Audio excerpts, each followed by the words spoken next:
Twin fan planet the departure bay Leo team के सभी सदस्यों में सबसे आखिर में हैंगर बे में पहुंचा। जब वो पहुंचा तब तक परिवहन यान पहले से ही प्रक्षेपण क्षेत्र के केंद्र में तैनात था और यह एक ऐसा विमान था जैसा उसने पहले कभी नहीं देखा था। यह एक भूरे रंग का विमान था जिसकी सतह पर टाइलें लगी हुई थीं जिन पर जादुई नक्काशी और प्रकाश अवशोषित करने वाला पेंट था जो गोपनीयता और घातकता का स्पष्ट संकेत दे रहा था।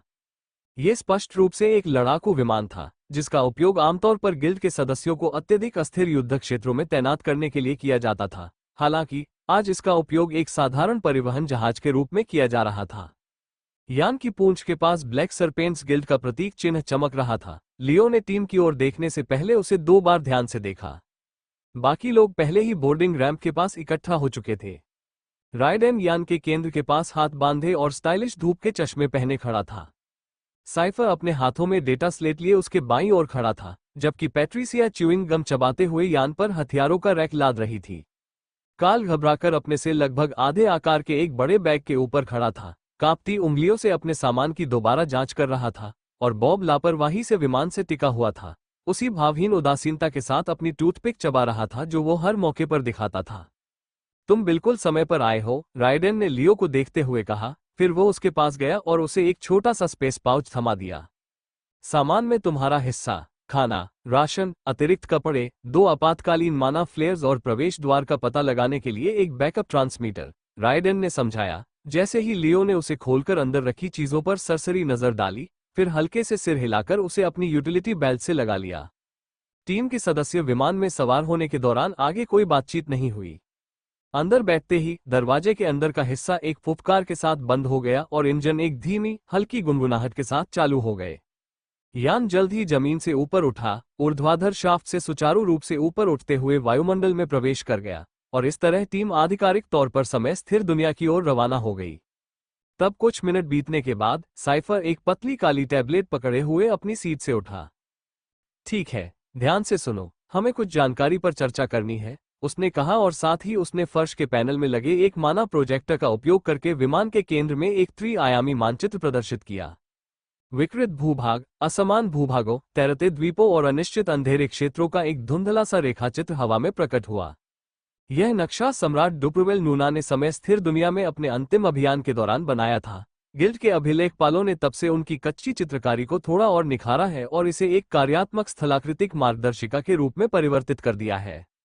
उन्होंने एक केंद्रीय बिंदु की ओर इशारा किया। ये हमारा प्रवेश क्षेत्र है। इसके आसपास का इलाका अप्रत्याशित है और तेजी से बदलता रहता है, लेकिन दुनिया के बाकी हिस्सों की तुलना में इसे अर्ध स्थिर माना जा सकता है, क्योंकि हमारी असली समस्या यहीं से शुरू होती है। उन्होंने पेड़ों से भरे एक जंगल जैसे क्षेत्र की ओर इशारा करते हुए कहा। मौत का जंगल वो जगह है जहां चीजें वास्तव में डरावनी होने लगती हैं, क्योंकि वहां मौजूद हर चीज आपको मारना चाहती है, चाहे वो पेड़ पौधे हो या जानवर। हमें मूल रूप से इससे बचने का कोई रास्ता खोजना होगा, फिर तैरते द्वीपों वाले क्षेत्र में जाना होगा, फिर अंधेरे इलाकों में, फिर किसी पर्वत श्रृंखला से होते हुए, और अंत में अपने गंतव्य तक पहुंचना होगा, जो कि कोई प्राचीन किला है, या कम से कम हम यही उम्मीद करते हैं। साइफर ने अनिश्चितता भरे स्वर में कहा, सिर हिलाते हुए और अनिश्चितता से बाहर निकलने की कोशिश करते हुए। किले में हमें एक दुर्लभ और अविनाशी धातु मिश्र धातु मिलने वाली है, और इस पूरे मिशन का लक्ष्य उस किले में प्रवेश करना और उस मिश्र धातु को प्राप्त करना है, साइफर ने धीरे धीरे कहा, ये सुनिश्चित करते हुए कि उसके मुंह से निकले शब्द सभी को स्पष्ट रूप से सुनाई दें। मिशन शुरू होने से पहले गिल्ड ने मुझे जो जानकारी दी थी, उसके अनुसार हमें लगभग 2 किलोग्राम मिश्र धातु या जितनी भी मात्रा मिले, उसे वापस लाना है, और अगर हम 2 किलोग्राम से अधिक मिश्र धातु वापस लाने में सफल होते हैं तो हमारा इनाम जाहिर तौर पर बढ़ जाएगा, साइफर ने कहा, और पैट्रिशिया ने उसकी बात सुनकर धीमी सी सीटी बजाई। इतनी सारी परेशानी एक छोटे से चमकीले पत्थर के लिए। काश कोई आदमी मेरे लिए शादी की अंगूठी बनाने में इतनी मेहनत करता, क्योंकि अगर वो ऐसा करता तो शायद मैं हाँ कह देती और शादी कर लेती, भले ही कुछ दिनों के लिए ही सही, उसने काल को आंख मारते हुए कहा, और बेचारा लड़का शर्म से लाल हो गया। अविनाशी धातु का मतलब है कि आप शायद इससे एक ऐसी तलवार बना सकते हैं जो कभी कुंद न हो, है ना? यकीनन इसकी कीमत बहुत अधिक होगी। काल ने अपनी शर्मिंदगी छिपाने की कोशिश करते हुए बुदबुदाया। हालांकि किसी ने भी उसकी बातों पर कोई प्रतिक्रिया नहीं दी, जिससे वो और भी शर्मिंदा हो गया। गिल्ड को इस बात की परवाह नहीं है कि इसका क्या होगा, वे बस इसे वापस पाना चाहते हैं, और इसलिए हमें भी बस इसी बात की परवाह करनी चाहिए, राइडेन ने कुछ देर बाद कहा, क्योंकि किसी ने भी कोई और बेवकूफ़ी भरा सवाल नहीं पूछा। बरामद लूट के साथ क्या हुआ, इस पर चर्चा उनकी वापसी यात्रा के दौरान करना बेहतर होगा, क्योंकि फिलहाल उन्हें पहले समय स्थिर दुनिया में जीवित रहने पर ध्यान केंद्रित करने की आवश्यकता है। हालांकि यात्रा का बाकी हिस्सा अपेक्षाकृत शांति से बीत गया, लेकिन मानचित्र दिखाते समय सिफर द्वारा कही गई एक छोटी सी बात के आधार पर लियो के दिमाग में खतरे की घंटी बजने लगी। साइफर ने कहा कि डुप्रेवेल ने स्वयं उस दुनिया का नक्शा बनाया था, जिसका मतलब ये था कि डुप्रेवेल उस दुनिया के अंदर मौजूद था। हालांकि लियो को ये बात समझ में नहीं आई कि अगर डुप्रेवेल खुद इस मिशन को अंजाम देने की कोशिश कर रहा था, तो गिल्ड को धातु लाने के लिए उसके जैसे कमजोर लोगों की अभी भी क्या जरूरत थी।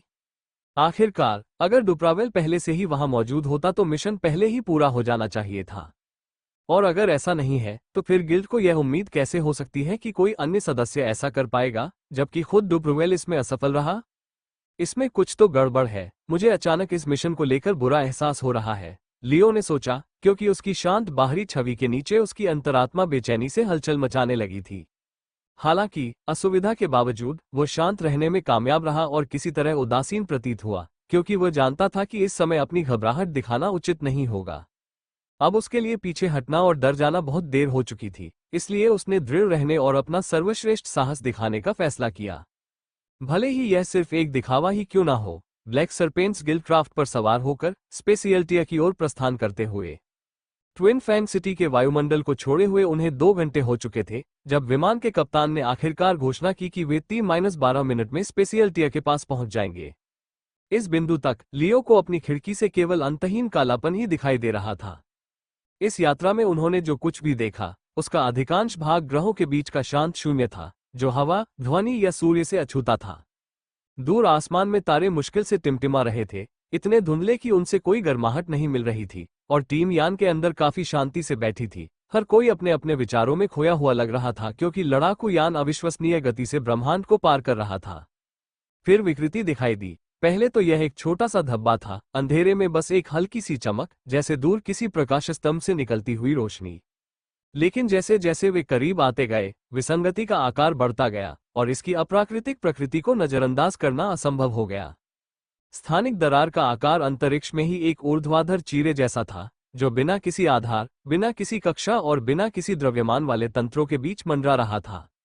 यह एक अंडाकार दर्पण की तरह प्रतीत होता था, जिसके किनारों के चारों ओर वास्तविकता स्वयं अंदर की ओर मुड़ रही थी, मानो ब्रह्मांड के नियम इसकी उपस्थिति को समायोजित करने के लिए झुक रहे हों। इंद्रधनुषी रोशनी की एक झिल्ली ने मानो उसके प्रवेश द्वार को ढक रखा था, और इस तरफ से यह पता लगाना असंभव था कि दूसरे छोर पर क्या हो रहा होगा। तो अंतरिक्ष में दरार ऐसी दिखती है, लियो ने मन ही मन सोचा, क्योंकि यह अंतरिक्ष की पाठ्यपुस्तकों में पहले कभी देखी गई किसी भी चीज से बिल्कुल अलग थी। घूमने की आवाज, विमान की गति धीमी होने के साथ ही इंजन की गूंज तेज हो गई। केबिन के अंदर जादुई मंत्रों के सक्रिय होते ही जादुई सर्किट चमक उठे। जहाज का ढांचा एक बार चरमराया, फिर स्थिर हो गया और सभी की सीटों के नीचे से हल्की कंपन गूंजने लगी। हम 30 सेकंड में समय स्थिर दुनिया के प्रवेश द्वार को भेद देंगे। सभी लोग अपनी सीट बेल्ट बांध ले। यह कोई आसान सफर नहीं है, राइडन ने चेतावनी देते हुए सबका ध्यान आकर्षित करने के लिए अपनी बाहें ऊपर उठाईं।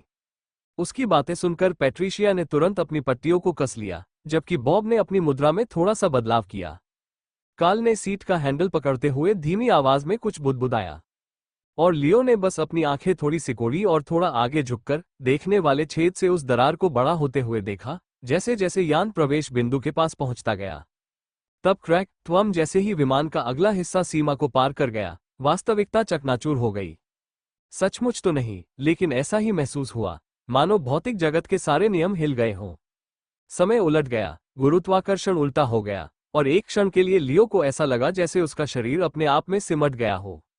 उसके सीने पर एक गहरा, गूंजता हुआ दबाव महसूस हुआ, मानो उसे अदृश्य भार के नीचे दबाया जा रहा हो। उसकी ऊर्जा तेजी से घट रही थी, उसकी धड़कन रुक रुक कर चल रही थी और उसकी दृष्टि 2 हिस्सों में बंध गई थी।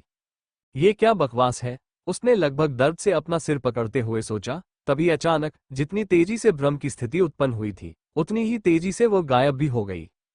उसकी आंखों में रंग लौट आया, आकृतियां और स्वरूप स्पष्ट हो गए, और यान सफलतापूर्वक दूसरी तरफ निकलने में कामयाब हो गया। वे समय ठहरी हुई दुनिया में सफलतापूर्वक प्रवेश कर चुके थे। जब लियो ने खिड़की से बाहर देखा, तो सबसे पहले उसने आसमान को ढकने वाले गोधूली के अंधेरे को देखा। यह अंधकार का एक भयावह सा साया था, झुलसे हुए भूरे रंग का एक अजीब मिश्रण, जिसमें बीमार नारंगी, फीका बैंगनी और कभी कभार लाल रंग के संकेत थे जो आकाश में ऐसे फैले हुए थे जैसे सड़ते हुए मांस पर चोट के निशान हो। उसमें कुछ ऐसा था जो बेहद अस्वाभाविक सा लगता था, एक तरह का दमनकारी रंग जो दुनिया को देखने मात्र से ही भारी बना देता था, मानो रंग भी इस दुनिया में मौजूद रहने से थक गए हों। ऐसे स्थानों पर द्वीप तैर रहे थे जहां भूमि का अस्तित्व नहीं होना चाहिए था, और विकृत प्रकाश की लकीरें हवा में अज्ञात पथ काट रही थीं, मानो बिजली समय में जम गई हो। तो ये है समय स्थिर दुनिया, लियो ने सोचा, क्योंकि विमान कुछ क्षणों के लिए स्थिर हुआ, इससे पहले कि केबिन की बत्तियां लाल हो गईं और आपातकालीन इजेक्ट लाइटें झपकने लगीं। कैप्टन, अब पीछे का इजेक्शन बे खोलेगा, हमारे पास कूदने के लिए 30 सेकंड का समय है। अपने पैराशूट पकड़ो और तैयार हो जाओ, रायडेन ने कहा, और वो सबसे पहले अपना पैराशूट पकड़कर निकासी द्वार के पास कतार में खड़ा हो गया। हम इस क्षेत्र में 60 सेकंड से ज्यादा नहीं रुक सकते, इसके बाद सुरक्षा कवच काम नहीं करेगा। जल्दी करो, साइफर ने रायडेन के ठीक पीछे खड़े होते हुए कहा। फिर जैसे ही दरवाजा खुला, रायडेन ने सबसे पहले आपूर्ति के बक्सों को लात मारकर गिरा दिया। फिर उनके पीछे छलांग लगाते हुए वो हैच के रास्ते गायब हो गया, उसकी परछाई नीचे घूमते हुए कोहरे में घुल मिल गई। उसके बाद सिफर आया, फिर पैट्रिसिया, फिर बॉब और कार्ल। लियो सबसे आखिर में कूदा। गुरुत्वाकर्षण ने उसे पल भर में अपनी गिरफ्त में ले लिया। हवा उसके कानों से तेजी से गुजर रही थी और विशाल परग्रही आकाश ने उसे पूरी तरह से निगल लिया। वो चीखा नहीं, वो जरा भी नहीं डरा, वो बस शांति से देखता रहा, जैसे जैसे हर गुजरते पल के साथ उसके नीचे की जमीन करीब आती जा रही थी। उसके गियर में जड़ा पैराशूट चिन्ह स्वतः सक्रिय हो गया, जिससे नीलिमाना की हल्की सी तरंग निकली। झटके से उसका हॉर्नेस जोर से खिंचा और वह हवा में सीधा खड़ा हो गया। उसकी गति अचानक धीमी हो गई और नीचे की दुनिया स्पष्ट रूप से दिखाई देने लगी। उसके नीचे एक सपाट मैदान था, अंतहीन और निर्जन। मिट्टी का रंग राख जैसा था, न कि धूल जैसा जो धुंधले फीके आसमान के नीचे नर्म और सूखी लग रही थी। पूरे इलाके में घास के गुच्छे उगाए थे, लेकिन लियो ने पहले कभी ऐसे गुच्छे नहीं देखे थे। वे पतले, नुकीले किनारों वाले और गहरे भूरे हरे रंग के थे, जिनकी बनावट लगभग धातु जैसी थी, और वे हवा से नहीं बल्कि मानो पृथ्वी के भीतर किसी चीज द्वारा नियंत्रित होकर लहरा रहे थे। धड़ाम, लियो एक हल्की सी धमक के साथ जमीन पर गिरा और उसके जूतों के चारों ओर धूल भरी राख धीरे धीरे अप्राकृतिक रूप से घूमने लगी। उसके पैरों के पास की घास जरा भी नहीं हिली, वो धीरे से झुकी, मानो उसे स्वीकार कर रही हो, फिर शांत हो गई। लियो ने एक ही सहज गति में हॉर्नेस को खोला और ऊपर देखा। जिस विमान ने उन्हें यहां पहुंचाया था, वह पहले ही बादलों से रहित आकाश में ऊपर उठ रहा था। उसके थ्रस्टर घूम रहे थे, जिससे हवा में हल्की संकेंद्रित लहरें बन रही थीं। ये और ऊपर चढ़ता चला गया, अंतरिक्ष में उस अर्धचंद्राकार दरार की ओर बढ़ता गया जो धूसर आकाश के ऊपर हल्की सी झिलमिला रही थी। वो चुपचाप देखता रहा जब तक कि वो दरार तक नहीं पहुंच गया। जैसे ही विमान ने सीमा पार की, वो बिना किसी प्रतिरोध के गायब हो गया, आकाश में फैली लाल बैंगनी दरार में समा गया। एक पल में ही वह चला गया, उसे और टीम को इस अनजान दुनिया में अकेला छोड़कर। समय स्थिर दुनिया, प्रवेश क्षेत्र ठीक स्थानिक दरार के नीचे। समय ठहर सी गई दुनिया में उतरना उम्मीद के मुताबिक बेहद सहज रहा, लेकिन लैंडिंग किसी अभिशाप की तरह लगी। कार्ल सबसे पहले घुटनों के बल गिर पड़ा और उल्टी करने लगा। उसकी एक लंबी और कर्कश आवाज सन्नाटे में गूंज उठी। उसके नीचे की राख चिकनी और बदरंग हो गई क्योंकि उसने उस पर उल्टी कर दी। उसके हाथ कांप रहे थे क्योंकि वह अपने मुंह से बची हुई लार को पोंछ रहा था। यहाँ की हवा, उसमें जंग और फफूंद का स्वाद है। उसने आंसू पोंछते हुए शिकायत की, क्योंकि उसकी इस शिकायत पर किसी ने कोई प्रतिक्रिया नहीं दी। किसी ने कोई जवाब नहीं दिया, क्योंकि हालांकि वे खुद उल्टी नहीं कर रहे थे, लेकिन उनमें से कोई भी पूरी तरह से ठीक महसूस नहीं कर रहा था। उनके आसपास की हवा असामान्य रूप से घनी महसूस हो रही थी। हवा में व्याप्त ऊर्जा स्थिर थी, घर की तरह नहीं, क्योंकि यह न तो प्रसारित हो रही थी और न ही बह रही थी। इस दुनिया में मौजूद माना उनकी त्वचा से चिपकी हुई प्रतीत होती थी, मानो किसी चिपचिपे घाव पर गीला कपड़ा दबाया गया हो, क्योंकि ऐसा लगता था कि यह सक्रिय रूप से उनके शरीर में रिसकर उनके माना भंडार में मिल रही है, बिना उनके इसे अवशोषित करने की कोशिश किए। जेट के गायब हो जाने के बाद भी लियो चुपचाप खड़ा रहा। उसकी आंखें सिकुड़ी हुई थी और वह आसमान को देखता रहा। उसका शरीर सामान्य से अधिक भारी लग रहा था, लेकिन ये दुनिया के गुरुत्वाकर्षण के कारण नहीं था, बल्कि किसी असामान्य शक्ति के कारण था जिसे वो अभी तक समझ नहीं पा रहा था। इस दुनिया में सांस लेना भी सामान्य से अधिक प्रयास की मांग करता प्रतीत होता था, मानो प्रत्येक सांस लेने में सामान्य से 20% अधिक ऊर्जा खर्च हो रही हो। फिर भी आश्चर्यजनक रूप से लियो ने इसे एक कमी के रूप में भी नहीं माना। क्योंकि जब उसने अपनी बाह के माध्यम से किसी साधारण सी चीज जैसे कि मांसपेशियों को कसने के लिए भी माना शक्ति प्रवाहित करने की कोशिश की, तो वो उसकी मंशा से थोड़ी पीछे रह गई, मानो प्रतिक्रिया देने से पहले उसे एक मोटे पर्दे को पार करना पड़ा हो। घर की तुलना में यहाँ माना का संचार करना अधिक कठिन है। ऐसा लगता है जैसे माना यहाँ गति करना ही नहीं चाहता, उसने सोचा, क्योंकि इस दुनिया में माना के गति करने की अजीब सी अनुभूति ने उसे सांस लेने में तकलीफ की तुलना में कहीं अधिक चिंतित कर दिया था। हालांकि इस दुनिया में माना, ऊर्जा के संचार के खतरों के बारे में पढ़ने के बाद उन्होंने अपने प्रयोग शुरू होते ही लगभग रोक दिए, क्योंकि वो मिशन के इतने शुरुआती चरण में अपने शरीर में इस दूषित प्रभाव को जमा नहीं होने देना चाहते थे। इसी बीच पैट्रिशिया ने आसमान को देखकर मतली होने के बारे में कुछ बुदबुदाया, जबकि बॉब ने शिकायतों में कोई दिलचस्पी न दिखाते हुए ऊपर हाथ बढ़ाकर अपनी नाक पर कपड़े की एक पट्टी को और कसकर खींच लिया। उसी समय सिफर और राइडेन ने आपातकालीन बैकअप की तैयारी शुरू कर दी थी, क्योंकि उन्होंने जेट से बाहर फेंके गए आपूर्ति बक्सों में से एक का पता लगाया और उसके सुरक्षात्मक कवच को खोलना शुरू कर दिया।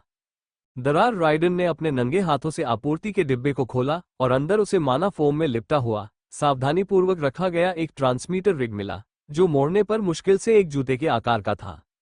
वे दोनों अभ्यासपूर्ण मौन में काम कर रहे थे। साइफर बेस को स्थिर कर रहा था जबकि राइडेन एंटीना को बढ़ा रहा था, और कुछ ही मिनटों में उन्होंने माना सर्किट को इकट्ठा किया और सिग्नल को सक्रिय करने में कामयाब रहे। ठीक है, ध्यान से सुनो, साइफर ने समूह की ओर मुड़ते हुए कहा। यह बीकन एक विशिष्ट माना आवृत्ति से जुड़ा हुआ है। आपके सभी सप्लाई किट में एक सेंसर लगा है जो इसे पहचान सकता है। अगर हम अलग हो जाते हैं, रास्ता भटक जाते हैं या दुश्मन हम पर हमला कर देते हैं, तो इस स्पंदन का अनुसरण करो और वापस यहीं आ जाओ। यह क्षेत्र दरार के ठीक नीचे हमारा बैकअप पॉइंट है।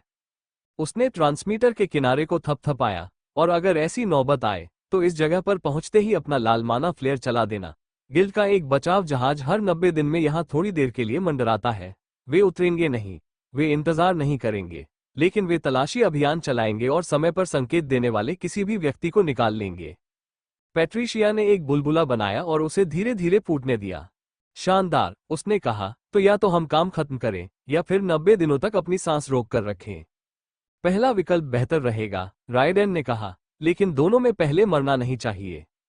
समूह ने अपनी स्थिति बदली, उपकरणों की जांच की, बीकन के सिग्नल को अपने अपने रडार के साथ सिंक्रोनाइज किया, और जब सभी अपने उपकरणों के सही ढंग से काम करने से संतुष्ट हो गए, तभी वे अगले चरण में आगे बढ़े। आओ हमारी मदद करो, हमें इस एंटीना के चारों ओर एक सुरक्षा कवच बनाना होगा ताकि हमारी अनुपस्थिति में ये गलती से राक्षसों या इस दुनिया की किसी और चीज द्वारा नष्ट न हो जाए। राइडेन ने निर्देश दिया। जैसे ही टीम के सदस्य एक एक करके गिरे हुए बाकी सामान के बक्सों को एंटीना की ओर ले जाने लगे, फिर उसे फाड़कर सुरक्षात्मक आवरण तैयार करने लगे। लियो और बॉब ने धातु की विशाल चादरों को अपनी जगह पर पकड़े रखा, जबकि पैट्रिसिया, सिफर और राइडेन ने पैनलों को जोड़ने के लिए बोल्टों को कस दिया। क्या मैं अकेली हूं, या आप सभी को भी यह जगह किसी बुरे ब्रेकअप की तरह लगती है? पैट्रिशिया ने काम करते हुए पूछा। उसकी आवाज धीमी और अजीब तरह से मोहक लग रही थी, हालांकि उसके लहजे में दृढ़ता थी। तुम्हें पता है, भारी, बदसूरत आसमान, ऐसी हवा जो तुम्हें बीमार कर दे, और तुम्हारे सिवा कोई भी ऐसा आदमी नहीं जो इसे सहने लायक बना सके, सिवाय तुम्हारे, स्काईशिड, उसने आंख मारते हुए कहा। तुम्हें बहला फुसलाकर मेरे साथ यौन संबंध बनाने के लिए मुझे कई दिन मिलेंगे, शायद यही इस यात्रा का एकमात्र सकारात्मक पहलू है, उसने कहा, जिस पर लियो ने चतुराई से कोई जवाब नहीं दिया। ब्लरगह काल, जो पास ही में मन की घनत्व में बदलाव से उबर रहा था, ने उल्टी की एक और नई लहर निकाली, क्योंकि उसके पेट के एसिड की बासी गंध ने बॉब को गुस्से से आंखें सिकोड़ने पर मजबूर कर दिया। अगर उसने जल्द ही उल्टी करना बंद नहीं किया, तो मैं खुद उसकी आंतें निकाल दूंगा, बॉब ने चेतावनी दी, जिसे सुनकर काल कांप उठा और तुरंत अपने हाथों से अपना मुंह ढक लिया। बॉब, उस बच्चे को छोड़ दो, वो तो बस एक मास्टर स्तर का योद्धा है, साइफर ने सहानुभूति जताते हुए कहा, जबकि बॉब ने घृणा से उपहास किया। कमजोरी से मुझे घृणा होती है, उसने धीरे से कहा, और लियो ने उसकी बातों पर हल्की सी मुस्कान बिखेरी, क्योंकि उसकी बात लियो को भी भा गई थी। असेंबली का काम सुचारू रूप से चल रहा था, और जल्द ही आखिरी छत की प्लेट लगाने का समय आ गया। तभी अचानक लियो को अपने पीछे से एक हल्की सी घसीटने की आवाज सुनाई दी। उसका हाथ बीच में ही रुक गया, शरीर स्थिर हो गया और उसने अपना सिर उनके पीछे की पहाड़ी की ढलान की ओर घुमाया। कुछ तो है वहां, उसने सोचा, और अपनी आंखें सिकोड़कर खतरे के किसी भी संकेत के लिए इलाके का जायजा लिया, लेकिन उसे केवल राख से सने खेत और धातु जैसी दिखने वाली घास ही दिखाई दी। कुछ भी दिखाई न देने के बावजूद उसकी अंतरात्मा ने उसे बताया कि कुछ तो गड़बड़ है, और इसलिए उसने नजर नहीं हटाई बल्कि देखता रहा। एक क्षण के लिए उसे निरपेक्ष दृष्टि का उपयोग करके अपने आसपास के खतरों की जांच करने की तीव्र इच्छा हुई। हालांकि उसे इस दुनिया में अपनी माना शक्ति का उपयोग करने में झिझक महसूस हुई, खासकर तब जब उसके पास शुद्ध माना शक्ति प्राप्त करने के लिए कोई माना पत्थर मौजूद नहीं था। इसलिए उसने धीरे से अपना हाथ उठाया और पीछे खड़े सिफर को यह संकेत देने के लिए 2 उंगलियां फैलाई कि कुछ गड़बड़ है। क्या बात है? साइफर ने नियंत्रित स्वर में लेकिन सतर्कता से फुसफुसाते हुए कहा। लियो ने कोई जवाब नहीं दिया, उसने बस इशारा किया। उसकी निगाहें राख और पहाड़ियों के उस हिस्से से हटी ही नहीं जो एक बार फिर शांत हो गया था। अन्य लोगों ने उसके हावभाव में आए बदलाव को देखा और उन्होंने भी प्रतिक्रिया दी, जिसमें राइडेन सबसे पहले सावधानी बरतते हुए खड़ा हो गया। पैट्रिशिया ने अपने बोल्ट को कसना बंद कर दिया, उसका हाथ उसकी जांघ पर लगे होल्स्टर के पास चला गया, और बॉब भी सतर्क हो गया। अपनी छड़ी को थोड़ा धीरे धीरे चबाते हुए उसकी निगाहें उस पहाड़ी की ओर चली गई जहां लियो देख रहा था। 10 सेकंड बीत गए, फिर 20, लेकिन कुछ भी नहीं हिला। झूठी खबर थी, सिफर ने अनिश्चितता भरे स्वर में पूछा, क्योंकि लियो ने तुरंत जवाब नहीं दिया था। उसकी निगाहें खाली क्षितिज पर टिकी रहीं, उसके शरीर की हर प्रवृत्ति अभी भी तनाव में थी, और उसने धीमी और निश्चित स्वर में कहा, नहीं, इंतजार करो। उसने आत्मविश्वास से कहा, और ठीक एक पल बाद टकरा जाना। तारांकन राख में विस्फोट हुआ। भूरे रंग के शल्कों, लंबे अंगों और विकृत हड्डियों से भरी रीढ़ की हड्डी वाले तथा लार टपकाते 3 जानवर उथली पहाड़ी से बाहर निकले। उनके सिर विकृत छिपकलियों से मिलते जुलते थे, लेकिन उनकी आंखें जरूरत से ज्यादा थी और उनके जबड़े उनकी प्राकृतिक बनावट के हिसाब से कहीं ज्यादा चौड़े थे। ये विकृत जानवर न तो दहाड़ते थे, न ही फुफकारते थे। वे बिना सोचे समझे क्रूर और सीधे तरीके से अपने लक्ष्य की ओर बढ़े और अचानक घात लगाकर काल पर हमला कर दिया। बेचारे लड़के को चीखने का भी समय नहीं मिला था कि वे उस पर टूट पड़े। हालांकि सौभाग्य से लियो वहां मौजूद था और उसने उसे बचा लिया, इससे पहले कि उन दरिंदों को उसका सिर नोचकर अलग करने का मौका मिलता। स्विश खटखट। तारांकन छिपकलियों के पूरी तरह से हमला करने से पहले ही लियो के ब्लेड हरकत में आ गए और दोनों खंजर घातक सटीकता के साथ पहली छिपकली की गर्दन की ओर बढ़ गए। उसका इरादा गहरा घाव करने का था, लेकिन जैसे ही उसकी तलवार की धार जानवर की खाल के संपर्क में आई, चिंगारियां उड़ने लगी। छिपकली की त्वचा इतनी मोटी थी कि उसका ब्लेड उसे भेद नहीं सका। इसकी बनावट चट्टान जैसी कठोर थी और यह अपेक्षा से कहीं अधिक घना था, क्योंकि यद्यपि उसकी तलवार इसमें धंस गई, लेकिन धार पूरी तरह से आर पार नहीं हो पाए। चीख! वो जानवर चीखा और पीछे की ओर उछला, उसका शरीर लड़खड़ा गया और उसने अपना ध्यान लियो की ओर केंद्रित कर लिया। धत तेरे की, ये तो बड़े ही सख्त मिजाज का कमीना है, लियो ने सोचा, और बिना हिचकिचाए वह घूमा और अपनी पकड़ मजबूत की। अब उसके दोनों हाथ एक ही खंजर की मूठ पर थे और उसका शरीर हिंसक फुर्ती से हिल रहा था। उसने उस प्राणी के नुकीले जबड़ों से खुद को बचाया, अपने शरीर की गति को पीछे खींचते हुए आगे बढ़ा और फिर घूम गया।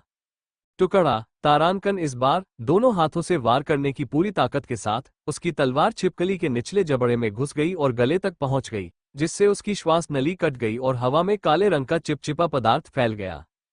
क्लैक! तारांकन वो जानवर एक बार छटपटाया और फिर उसके पैरों के पास गिर पड़ा। लेकिन इससे पहले कि लियो अपनी स्थिति संभाल पाता और अन्य जानवरों पर ध्यान केंद्रित कर पाता, धड़ाम दरार धड़ाम, तारांकन बाकी 2 छिपकलियों से पहले ही निपटा जा चुका था। बॉब काल के कांपते हुए शरीर के पास खड़ा था, उसके मांसल हाथों में सरीसृप की खोपड़ी जकड़ी हुई थी और खून, मस्तिष्क के अवशेष और टूटे हुए शल्क उसकी मर्दाना बाहों से टपक रहे थे। उसके पैरों के नीचे दोनों राक्षसों के बेजान शव पड़े थे, क्योंकि जाहिर तौर पर उसने उन्हें इतनी जोर से एक दूसरे से टकराया था कि उनकी खोपड़ियां पके हुए फलों की तरह फट गई थीं। मौन कुछ क्षणों के लिए कोई नहीं हिला, यहां तक कि लियो भी रुक गया। उसकी छाती धीरे धीरे फूलने लगी और जो कुछ उसने अभी अभी देखा था उसकी क्रूरता को देखकर उसकी आंखें चौड़ी हो गईं। राइडन, सिफर, पैट्रिसिया, उन सभी ने अपने हथियार निकाल रखे थे। उनकी उंगलियों पर भरपूर माना शक्ति थी, फिर भी उनमें से किसी ने भी एक भी हरकत नहीं की थी, क्योंकि अब लड़ने के लिए कोई लड़ाई बची ही नहीं थी। बॉब ने इसे खत्म कर दिया था। फिर लापरवाही से, मानो अपने नंगे हाथों से 2 विकृत राक्षसों को चकनाचूर करना कचरा फेंकने से कोई अलग न हो, बॉब ने अपनी उंगलियों से एक खोपड़ी को झटक दिया और धीमी आवाज में कुछ बुदबुदाया। मुझे सरीसृपों से नफरत है। इसी बीच काल ने एक दबी हुई चीख निकाली और पीछे की ओर लड़खड़ा गया, अपनी ही थैली से टकराकर गिर पड़ा, क्योंकि उसकी निगाहें एक क्षत विक्षत शरीर से दूसरे क्षत विक्षत शरीर पर घूम रही थी। मैं लगभग मर ही गया था, वह हिस्टीरिया में सिसकते हुए बोला, और एक पल बाद ही उसी खून से सने हाथ से उसके सिर के पिछले हिस्से पर एक जोरदार थप्पड़ पड़ा। धड़ाम। तारानकन, चुप रहो, बॉब ने कहा। बच्चे की तरह रोना बंद करो वरना मैं तुम्हारी खोपड़ी भी इसी तरह कुचल दूंगा। उसने चेतावनी दी, और काल तुरंत अपनी आवाज दबा ली। वो इतना डरा हुआ था कि आगे कुछ बोल नहीं पा रहा था, और डर के मारे उसने बेतहाशा सिर हिलाया। फिर बॉब मुड़ा और उसकी निगाह लियो पर पड़ी। उसने अपना सिर थोड़ा झुकाया और अपने होठों के कोने से लटकती हुई टूथपिक को और जोर से चबाने लगा। तुम मुझसे तेज चले गए, उसने बुदबुदाते हुए कहा, न तो आरोप लगाते हुए, न ही प्रभावित होते हुए, बस हैरानी जताते हुए। जैसे कि वो इस बात को पूरी तरह से समझ नहीं पा रहा था कि कोई उससे पहले हत्या करने में कैसे कामयाब हो गया। लियो ने कोई जवाब नहीं दिया। उसने बस सहमति में एक बार सिर हिलाया, और अपनी तलवार से खून पोंछते हुए उसकी सांसें आखिरकार स्थिर हो गईं। बाकी लोगों ने धीरे धीरे अपने हथियार नीचे कर लिए। उनकी निगाहें लाशों से लियो की ओर और फिर वापस बॉब की ओर घूम गईं। क्योंकि उस क्षण ये बात सभी के लिए स्पष्ट हो गई थी कि उन सभी में से वे दोनों ही इस टीम के निर्विवाद रूप से सबसे बेहतरीन खिलाड़ी थे। जैसे जैसे तनाव कम होने लगा, लियो ने मन ही मन भौहें सिकोड़ी और उसकी नज़र धीरे धीरे बॉब के पैरों के पास फैली अव्यवस्था पर वापस चली गई। उसके लिए यह विश्वास करना लगभग कठिन था कि वे वही राक्षस थे जिनसे उसने अभी अभी संघर्ष करके उन्हें मारा था, क्योंकि जहां उसे एक को गिराने के लिए समय, बल, दोनों भुजाओं और एक सटीक प्रहार की आवश्यकता थी, वहीं बॉब ने उन्हें केवल उनकी खोपड़ियों से पकड़ा और बिना माना, बिना तकनीक और बिना किसी झिझक के एक साथ कुचल दिया था। उसने उनके सिर टहनियों की तरह तोड़ दिए। लियो ने सोचा, उसकी आंखें थोड़ी सिकुड़ गईं, और यहां मुझे उनकी खाल को काटने के लिए 2 बार कोशिश करनी पड़ी। उसके दिमाग में पुरानी अफवाह कौंध गई कि कैसे बॉब ने कथित तौर पर रसोई के एक कांटे का इस्तेमाल करके दुश्मन के पूरे किले को नष्ट कर दिया था। और हालांकि उस समय लियो ने इसे एक अतिरंजित युद्ध कथा कहकर खारिज कर दिया था, लेकिन उस व्यक्ति को कार्रवाई में देखने के बाद अब वो लगभग इस पर विश्वास कर सकता था। साला राक्षस, वो चिंतित होकर सोचने लगा, क्योंकि उसे एहसास हुआ कि शायद अंत में बॉब को मारना ही इस मिशन का सबसे चुनौतीपूर्ण हिस्सा साबित हो सकता है। सांस क्षत विक्षत शवों पर अंतिम नजर डालने के बाद लियो ने अपनी तलवार म्यान में रखी और एंटीना पोस्ट की ओर मुड़ गया। चलो आश्रय का निर्माण जल्दी पूरा करते हैं। मुझे नहीं लगता कि लाशों के आसपास ज्यादा देर तक रहना बुद्धिमानी है, क्योंकि भगवान ही जानता है कि इस शापित दुनिया में उनके खून और मज्जा की गंध क्या आकर्षित करेगी, लियो ने तीखे स्वर में कहा, और टीम ने उसका विरोध नहीं किया। पैट्रिशिया तुरंत नीचे झुककर आखिरी सुरक्षात्मक पैनल को उठाने लगी। सिफर ने एंटीना के चारों ओर सुरक्षात्मक रूम मैट्रिक्स को रीसेट कर दिया, और राइडेन चुपचाप अंतिम कोने के ब्रैकेट को फिर से कसने के लिए आगे बढ़ा। काल, जो अभी भी पीला पड़ा हुआ था और कांप रहा था, ने बिना कहे ही एक टूल किट उठा लिया, क्योंकि उस घटना के बाद वो फिर से सबसे कमजोर कड़ी नहीं बनना चाहता था। कुछ देर तक कोई नहीं बोला। अगले 10 मिनटों में टीम ने सिग्नलिंग एंटीना बनाने और उसके चारों ओर सुरक्षात्मक माना शील्ड को सक्रिय करने में कामयाबी हासिल की, जो उसे आवारा, बेसुध जानवरों के हमलों से सुरक्षित रखेगी। इस दौरान केवल धातु की हल्की खनक, कसते हुए माना बोल्ट की फुफकार और समय स्थिर दुनिया की दूरस्थ, बेचैन कर देने वाली खामोशी ही हवा में गूंजती रही। ठीक है, अब हमें मौत के जंगल की ओर चलना चाहिए। ये पश्चिम दिशा में लगभग 140 किलोमीटर दूर है। इसलिए अगर हम अभी से जॉगिंग शुरू कर दें, तो हमें लगभग 1 दिन में पूरी दूरी तय कर लेनी चाहिए।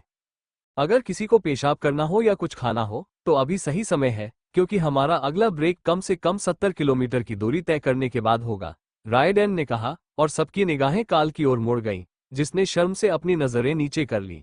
उसकी पतलून पर लगा गहरा दाग सब कुछ बयां कर रहा था, जिसे उसके कांपते हाथ अब छिपाने की कोशिश कर रहे थे, और वो शर्मिंदगी भरी चुप्पी में अपना चेहरा ढके बैठा था। समय स्थिर दुनिया, प्रवेश बिंदु से 23 किलोमीटर दूर, समतल भूमि क्षेत्र। टीम निर्जीव मैदानों पर एक ढीली संरचना में आगे बढ़ी। उनके जूते राख से ढकी घास पर चरमरा रहे थे, जो उनके पैरों के नीचे कोई आवाज नहीं कर रही थी।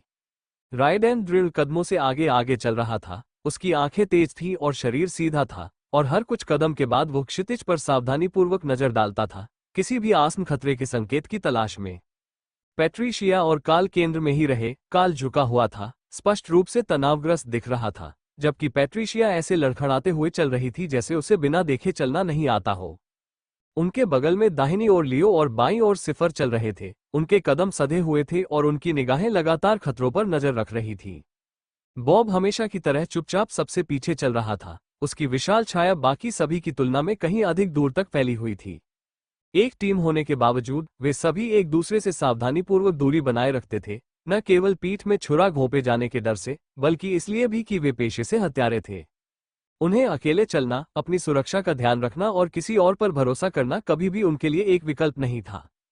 तंग संरचनाएं भरोसे से पैदा हुई एक विलासिता थी, और उनमें एक दूसरे पर भरोसा करने की भावना नहीं थी, कम से कम अभी तो नहीं।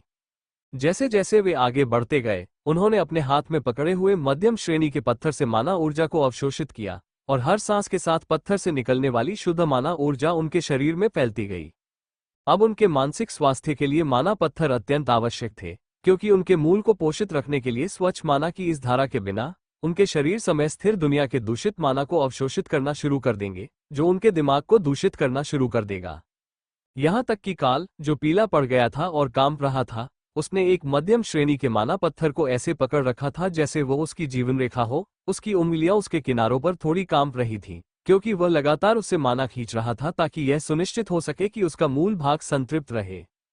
हालांकि अगर समूह में कोई एक व्यक्ति ऐसा था जो उदास माहौल से अप्रभावित दिख रहा था, तो वह पैट्रिसिया थी, क्योंकि वह अपने चुलबुले चुटकुलों से माहौल को खुशनुमा बनाने की कोशिश करती रहती थी। जब वो शरारती मुस्कान के साथ लियो के करीब पहुंची तो उसकी लंबी पोनीटेल हल्के से उसके पीछे लहरा रही थी। तो स्काईशिड, उसने धीरे से कहा और तीसरी बार अपना हाथ उसके हाथ से छुआ। क्या तुम इस पूरी यात्रा में एक शांत और साहसी नायक बने रहने की योजना बना रहे हो, या अंततः पिघल जाओगे? उसने शरारती मुस्कान के साथ पूछा। हालांकि लियो ने जवाब न देना ही बेहतर समझा।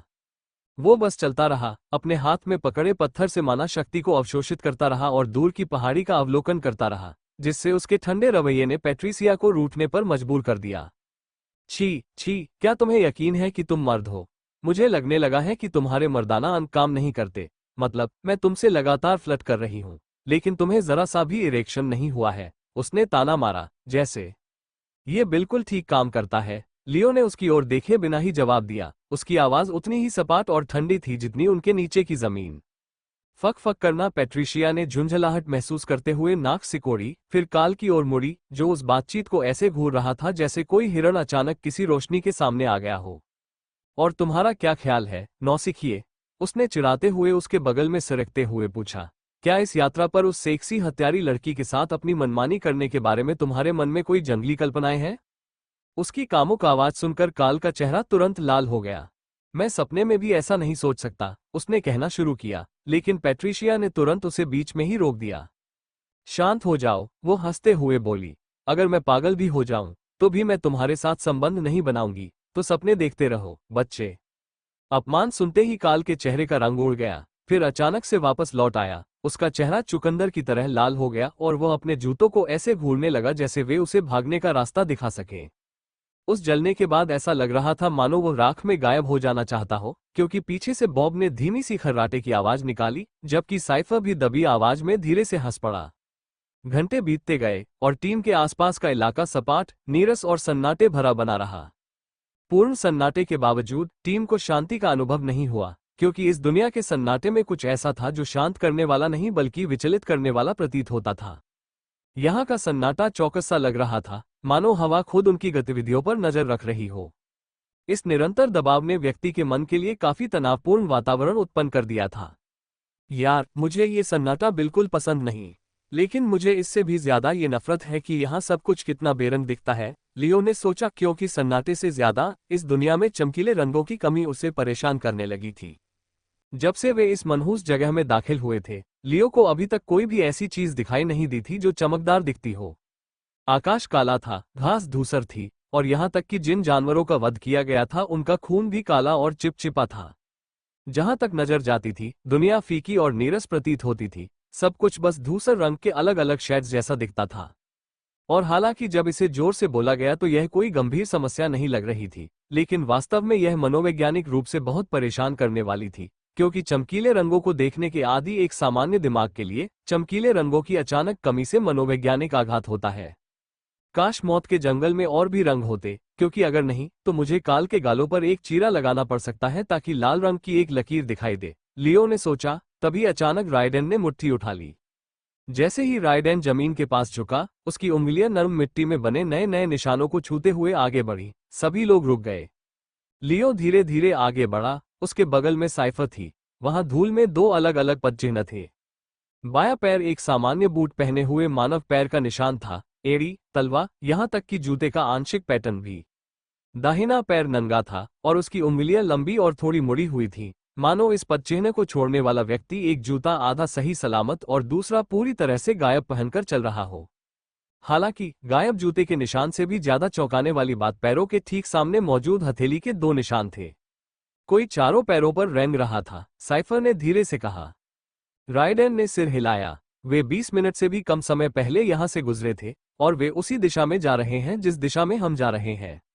जैसे ही पैट्रिशिया पटरियों के किनारे बैठी, उसकी चंचल अदा गायब हो गई और उसकी आंखें सिकुड़ गईं। तुम्हें लगता है कि यह कोई दूसरा सर्प है? उसने पूछा। जैसे? नहीं, सिफर ने दृढ़ता और निश्चितता से उत्तर दिया। यकीनन कोई सर्प नहीं, क्योंकि मनोविज्ञान पत्रिका के अनुसार समय स्थिर दुनिया में किसी मनुष्य को पूरी तरह से बुद्धिहीन बंदर जैसे जानवर में बदलने में 300 दिन लगते हैं।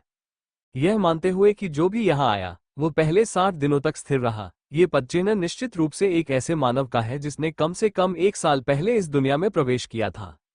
और चूंकि समय के अंतर को ध्यान में रखते हुए इस दुनिया में प्रवेश करने वाले सबसे पहले सर्प भी इस स्थान में अधिकतम 200 दिनों तक ही रह सकते हैं, इसलिए यह मानना सुरक्षित है कि ये पदचिह्न किसी अपराधी या बागी योद्धा के हैं जो 1 वर्ष से अधिक समय पहले इस दुनिया में आया था। साइफर ने विश्लेषण किया और सभी लोग प्रभावित भाव से उसकी ओर देखने लगे। ये पदचिह्न दूषित मनुष्यों के व्यवहार से मेल खाते हैं, वे लोग जिन्होंने इस दुनिया की अशुद्ध ऊर्जा को बहुत अधिक मात्रा में अवशोषित कर लिया है।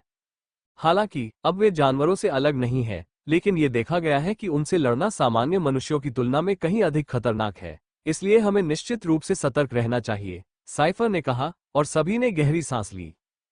ठीक है, अगर ऐसा है तो अब से हम हथियार तैयार रखकर चलेंगे। अब से हम यही मानेंगे कि हर मोड़ पर खतरा मंडरा रहा है। राइडेन ने निर्देश देते हुए अपना खंजर निकाला और बाकी लोगों ने भी तुरंत उसका अनुसरण किया। समय स्थिर दुनिया, प्रवेश बिंदु से 31 किलोमीटर दूर, राख से ढकी घास की पहाड़ी। जब से उन्हें उस दूषित इंसान के निशान मिले थे, तब से समूह काफी शांत हो गया था। कभी चंचल और नखरे वाली पैट्रिशिया अब अपनी कटार को निकालकर नीचे दबाए हुए गंभीर चुप्पी में चलती थी, क्योंकि उसके कदमों में हमेशा की तरह जो जोश होता था, उसकी जगह अब सावधानी ने ले ली थी।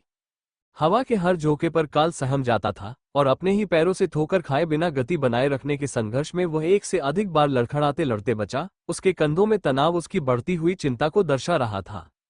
अन्य लोग भी सहज नहीं थे। प्रत्येक ने एक हाथ में एक माना पत्थर पकड़ रखा था ताकि शुद्ध माना की निरंतर धारा को अवशोषित कर सके, जबकि उनका प्रमुख हाथ एक हथियार के मूठ पर लिपटा हुआ था जो किसी भी क्षण प्रहार करने के लिए तैयार था।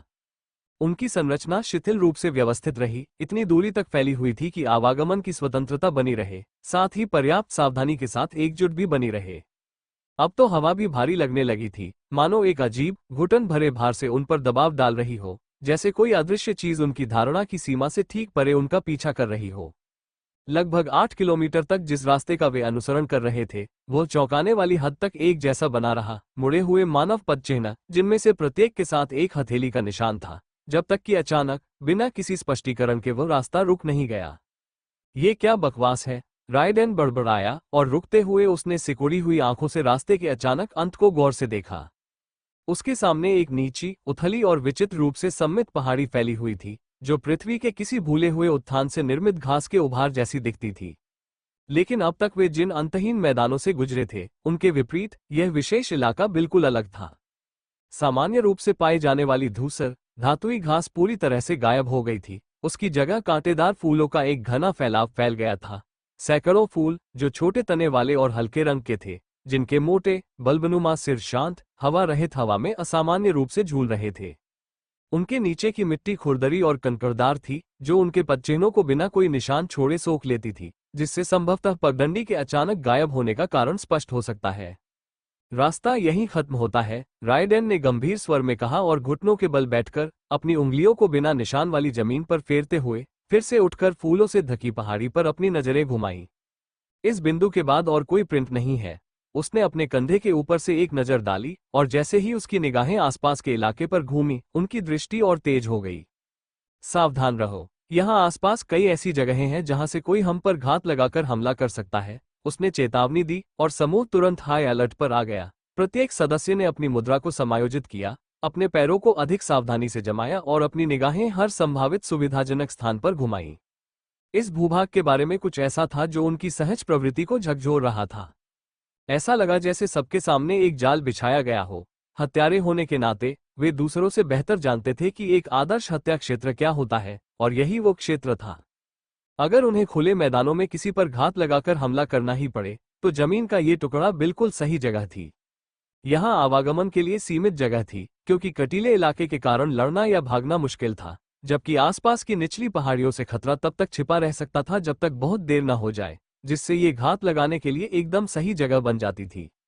पूर्ण दृष्टि। लियो ने अभ्यासपूर्ण नियंत्रण के साथ अपने शरीर में माना ऊर्जा का संचार किया, जिससे निरपेक्ष दृष्टि सक्रिय हो गई और उसके आसपास के वातावरण की एक धुंधली छवि उसके दिमाग में उभर आई। पहले तो उसने आदत के चलते पहाड़ी की चोटी का जायजा लिया, छिपे हुए दुश्मनों या गुप्त हथियारों की तलाश में, लेकिन इसके बाद उसने जो देखा वो उसकी किसी भी अपेक्षा से मेल नहीं खाता था। एब्सोल्यूट विजन माना इमेजरी पर आधारित एक तकनीक थी, जो एक धारणा आधारित कौशल है जो आसपास के वातावरण को स्कैन करने के लिए माना की सूक्ष्म तरंगों का उपयोग करता है और फिर उस जानकारी को पुनर्निर्मित छवि के रूप में सीधे उपयोगकर्ता के मस्तिष्क में पहुंचाता है। सामान्य परिवेश में वापस आने पर यह जानकारी उच्च रिजोल्यूशन में प्राप्त हुई। फुटपाथ की हर दरार, तलवार की हर चमक, मांसपेशियों के तनाव में हर सूक्ष्म बदलाव, सब कुछ स्पष्ट और सटीक दिखाई दिया, मानो हाई डेफिनेशन के करीब हो। लेकिन यहाँ समय स्थिर दुनिया के भीतर जानकारी विकृत रूप में वापस आए। उसके आसपास का परिदृश्य धुंधला और आपस में घुलमिल गया, मानो बारिश में भीगी हुई कोई पेंटिंग हो। दृष्टि पूरी तरह से धुंधली या अवरुद्ध नहीं हुई थी, लेकिन ऐसा महसूस हो रहा था मानो उसके मस्तिष्क को मिल रही प्रतिक्रिया दूषित हो गई हो, जैसे कि एक साथ हजारों बेमेल संकेत उसकी इंद्रियों पर टकरा रहे हों। यह ऐसा था मानो किसी परिदृश्य का अध्ययन ऐसे लेंस से करने की कोशिश की जा रही हो जिस पर सीधे 5000 टॉर्च की रोशनी पड़ रही हो, क्योंकि यह बहुत चमकीला, बहुत असंगत और असहनीय रूप से अतिसंतृप्त दिखाई दे रहा था। देखने में तो कुछ भी असामान्य नहीं लग रहा था। कांटेदार फूल धीरे धीरे हिल रहे थे, राख से भरी हवा बहती जा रही थी, और नीरस भूभाग हमेशा की तरह दूर तक फैला हुआ था। लेकिन एब्सोल्यूट विजन के माध्यम से दुनिया पूरी तरह से कुछ और ही बन गई। घास का हर तिनका, हर मुड़ा हुआ फूल, यहाँ तक कि काई के छोटे छोटे टुकड़े भी इतनी सघन माना ऊर्जा से स्पंदित हो रहे थे कि वे उसकी हथेली में पकड़े हुए पत्थर को भी ग्रहण कर रहे थे। उसके पैरों के नीचे की मिट्टी में भी चमकती ऊर्जा की नसें दौड़ रही थी, मानो जमीन का ये पूरा टुकड़ा प्राकृतिक भूभाग नहीं, बल्कि एक सीलबंद माना बैटरी हो जो एक खेत के रूप में छिपी हुई हो। और जहां ढलान और संतुलन होना चाहिए था, वहां केवल संतृप्ति थी। उसने कम हस्तक्षेप वाले कुछ क्षेत्रों को अलग करने की कोशिश की, इस उम्मीद में कि वो माना के मुक्त प्रवाह के मार्गों की पहचान कर सके, लेकिन वे भी शोरगुल भरी रूपरेखाओं के रूप में सामने आए, जो अनियंत्रित दीप्ति के विस्फोटों से टूटी हुई थी।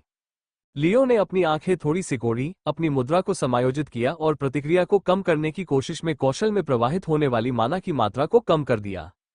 हालांकि उसने अपने आसपास के क्षेत्र का नक्शा बनाने की कितनी भी कोशिश की हो, अंतिम परिणाम वही रहा, क्योंकि एब्सोल्यूट विजन उसे एक स्पष्ट और उपयोगी छवि प्रदान करने में विफल रहा। ये जगह सिर्फ माना से समृद्ध ही नहीं है, बल्कि इससे भरी हुई है। इसने इस दुनिया में रहने वाले हर जीव को दूषित कर दिया है, जिसमें यहाँ उगने वाली घास की पत्तियां भी शामिल हैं। मतलब, मेरे पैरों के नीचे की घास में मेरे हाथ में मौजूद पत्थर से ज्यादा माना कैसे जमा हो सकता है? लियो सोचने लगा। माना पत्थर पर उसकी पकड़ थोड़ी और कस गई, क्योंकि उसकी रीढ़ की हड्डी में एक सिहरन दौड़ गई, डर से नहीं, बल्कि इस बढ़ते हुए एहसास से कि ये दुनिया ऐसे नियमों पर चलती है जिनके लिए किसी ने उसे तैयार नहीं किया था। आखिर मैंने कहाँ आने की सहमति दे दी।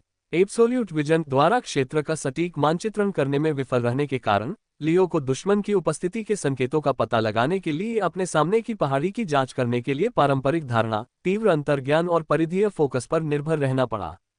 जैसे ही उसने असमान ढलान पर अपने पैरों को स्थिर किया, उसकी सांस धीमी हो गई। एक हाथ में खंजर को कसकर पकड़े हुए उसने अपनी निगाह उस सटीक स्थान पर टिका दी जो उसे सबसे संदिग्ध लग रहा था। शफल फिर ऐसा हुआ, उसने पीछे से एक आवाज सुनी, जैसे धड़ाम। पहाड़ी की बाईं ओर से, उसकी अनदेखी तरफ से, मांस और गति का एक धुंधला सा दृश्य फूट पड़ा। जैसे ही एक पीली आकृति कांटेदार फूलों के एक झुंड के पीछे से निकली और सिफर की ओर अंधाधुंध गति से बढ़ी। साइफा, पैट्रिशिया चिल्लाई, उसे घात लगाकर किए जाने वाले हमले के बारे में चेतावनी देने की कोशिश कर रही थी, लेकिन बहुत देर हो चुकी थी।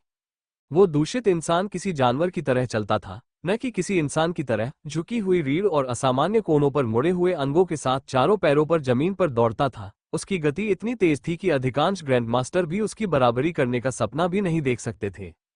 स्विश, तारानकन साइफर मुड़ा और उसकी तलवार सहज ही बाहर की ओर निकल पड़ी, लेकिन वह प्राणी हवा में ही झटके से घूम गया और बाल बाल साइफर के वार से बच गया, क्योंकि उसने अपने अंगों को साइफर के शरीर के चारों ओर कसकर लपेट लिया था।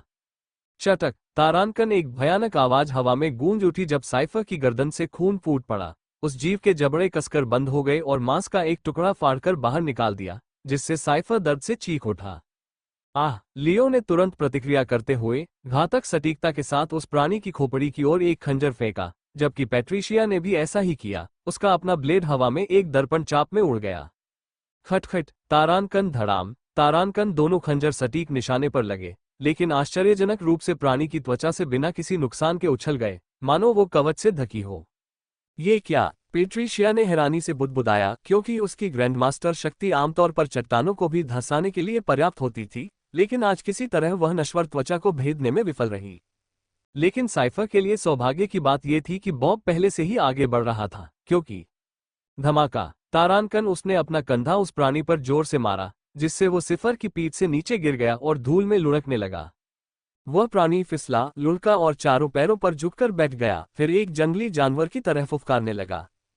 तारानकन की एयर, उसने चेतावनी दी। उसके चेहरे के बाल ऐसे फड़फड़ाने लगे जैसे कोई जानवर कंपन के जरिए शिकार को भांप रहा हो। अब जब वे इसे स्पष्ट रूप से देख सकते थे तो लियो की आंखें सिकुड़ गईं, क्योंकि उसने बारीकियों को ध्यान से देखा। ये देखने में लगभग इंसान जैसा लगता था, लेकिन इसकी त्वचा पतली मांसपेशियों पर कसकर खिंची हुई थी और इसकी पीली सतह के नीचे धड़कती हुई हरी नसें स्पष्ट रूप से दिखाई दे रही थीं।